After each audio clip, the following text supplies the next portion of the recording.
Hello students. Today we are going to chapter 2 Magnetism part 1 subtopics Introduction, Induced magnetism, Lines of magnetic field, Properties of magnetic field of earth, that is evidences of existence of earth's magnetic field. We will come to introductory part. You know magnetism very well. Previous classes you have learned. So which are the first known magnets? They are nothing but pieces of lodestone. Do you know the ore of lodestone? It is iron oxide Fe3O4. So what are the properties of Fe3O4? It attracts small pieces of iron, and when it is suspended freely, it comes to rest at a particular direction. So what is the nature of the natural magnets? They are in irregular odd shapes and not magnetically strong. Okay. For different uses, we use some artificial magnets. So can you name some artificial magnets? Horseshoe magnets, bar magnets, and cylindrical magnets. So let us go the next phenomena, magnetic phenomena, which is induced magnetism. So we need some things. You all can do this activity at home. You need iron bar magnet, and some iron nails. So activity 1. Now take a bar magnet with the, it will have a north pole and south pole. One more iron bar or steel bar with ends A and B. So what happens? Automatically know that the bar magnet gets attracted, or the iron bar gets attracted towards the bar magnet. Okay. So that shows that some attraction is taking place here. Next, what you do? Immediately take the iron bar and try to add some iron nails or pins over one pole of the magnet. What happens? All the nails get attracted. Okay. This is how it forms. Now from this, what will you understand? So what is this phenomena called? So the iron bar is acquiring some property of magnetism from the bar magnet, and this process is called induced magnetism or magnetic induction. Okay. Now, so what is the concept of magnetic? Once again, we will go little deeper. Okay. So the bar magnet is here with the north pole and south pole, and iron bar with the ends A and B. You see here it is getting attracted. Observe the polarity at the ends A and B of the bar AB. So at bar A, the polarity is north pole, and at B, it is south pole. So what do you understand? A magnetic pole induces an opposite polarity on the nearer end, okay, and a similar polarity on the farther end of the iron bar. So please try to understand this once again. So when you bring the bar magnet near the iron, so it will induce, the magnetic pole will induce an opposite polarity at the nearer end. See, this is south pole and this is north pole.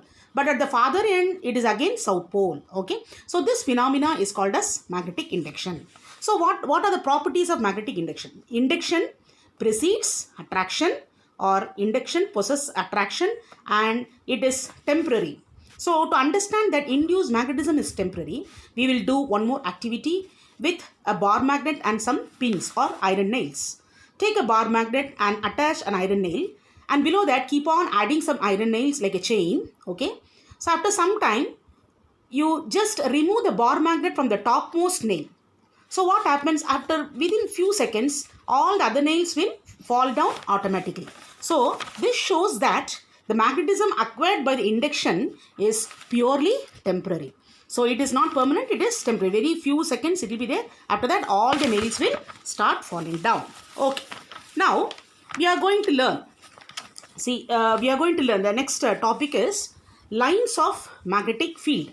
So what do you mean by lines of magnetic field? Now, for this also there is a simple activity. Now you take a magnetic compass. I request all of you to take a magnetic compass. You will be getting in stationery shops, which is not very costly. So please buy a magnetic compass and just keep it on the table. Okay. So I've drawn a table here. So just keep the compass on the table. So where it will rest after some time? It rests in north-south direction. You know very clearly it rests in north-south direction due to the Earth's magnetic field, and all of us know that Earth itself acts as a huge magnet. Therefore, because of the Earth's magnetic field, it rests in north-south direction. Now, bring the compass and place near a magnet. Take the same compass and bring near the magnet. Okay, you will see some change. There will be a difference between these two activities. Okay, these two activities. It rests in some other direction. It will not rest in north-south direction. It rests in some other direction. So what is this called? So let us understand the space around a magnet in which the needle of a compass rests in a direction other than the geographical north-south direction is called as magnetic field of a magnet. Try to understand, this is important. So this is called as magnetic field of a magnet. Okay. So what happens? As the distance of the point from the magnet increases, its effect of magnetic field also it decreases. So as the distance increases, the magnetic field decreases. Okay. So this is the understanding about the magnetic field of a magnet. Okay. Now, one more interesting activity you would have done when you were in 6th standard. Okay. Just take a glass plate, sprinkle some iron filings on the glass plate, and take a bar magnet, keep it under the plate and keep moving around. So you will get a pattern. Some interesting patterns will be seen. Are you able to see this pattern? So I have made this pattern a bigger this thing I have drawn here. Okay. So I have drawn a big diagram for you to understand. So this is how the magnetic field lines are formed. These lines are called as magnetic field lines. Okay. Or we are going to learn about the properties of magnetic field lines. Are you able to see the diagram, children? So I made it little bigger for you to understand. See the lines, how it is formed. Okay. So based on this, I am going to explain a diagram also. I will keep nearby wherever I need, and I'll explain the properties of magnetic field lines. Okay. Now, first property. First, let us understand. One by one, we'll understand. So the properties of magnetic field lines. First, they are closed and continuous curves. Now, I would like you to see this diagram. Or do you agree with this? They are closed and continuous curves. Okay. Second point, outside the magnet, they are directed from north pole towards the south pole of the magnet. So outside the magnet, so this is the magnet. Okay. So this is a magnet. So outside the magnet, it is pointing from the north pole towards the south pole. So that is the second point. This question is very important, children. Properties of magnetic field lines is very important. Okay. Now let us come to the third. See, there is a new term for you. See, the tangent at any point on the field line gives the direction of magnetic field at that point. Tangent at any point. So what do you mean by the term tangent? So now again I made a simple diagram for you. Draw a circle. What do you mean by tangent? It is a geometrical term. If you draw a circle and take any point there is a point. And if you draw a line, that line will touch the circle at one and only point. That is called as a tangent. For this understanding, I am going to show this diagram here. So you see here, I am keeping the compass. I told you all of you should buy one small magnetic compass. So if you keep the compass in any one of these lines, so that line will be acting as a tangent, and what it will give you? It will give you the direction of magnetic field at that particular point. Okay, I hope you understood this point. So for further the diagram should be noted down, otherwise you will not understand. Okay, so once again I repeat, tangent at any point on the field line gives the direction of magnetic field at that point. Now the next interesting property of magnetic field lines. Okay, what is that? They never intersect at one another. Now let me give a diagram. Once again I have drawn a simple diagram for you. So you take a magnetic compass, keep it on the table somewhere. Okay, so let us consider a point P. So imagine, see, look at these magnetic lines. Are they intersecting each other? Check it up. Are they intersecting each other? They are not intersecting. They are just forming a pattern. That's all. No magnetic line is intersecting. Okay. So imagine that if they intersect, do they intersect? They do not intersect. That's why I'm explaining. So here there is a point P. You will have PR and PQ. PQ and PR are two magnetic lines. So if you keep the magnetic compass there, so the north pole cannot tell you two directions. It cannot tell you explain the direction of PQ and PR simultaneously. Therefore, it is not possible. So the magnetic lines of force never intersect at each other. Okay. Now the fifth point is very interesting and easy for you to understand. They are crowded near the poles of the magnet. What do you mean by this? They are crowded means the strength of the poles of the magnet or the magnetic lines of force. Magnet is very strong near the poles. See, check it up now. They are crowded near the poles means they are very strong near the poles than in the middle. Okay, so this also you have already learnt in your lower classes, but once again we will recollect. They are crowded near the poles of the magnet where the magnetic field is strong, and in the middle of the magnet they are far away where the magnetic field is weak. Okay, so this is easy understanding for you, it's not a big deal. Okay, now let us come to the next point.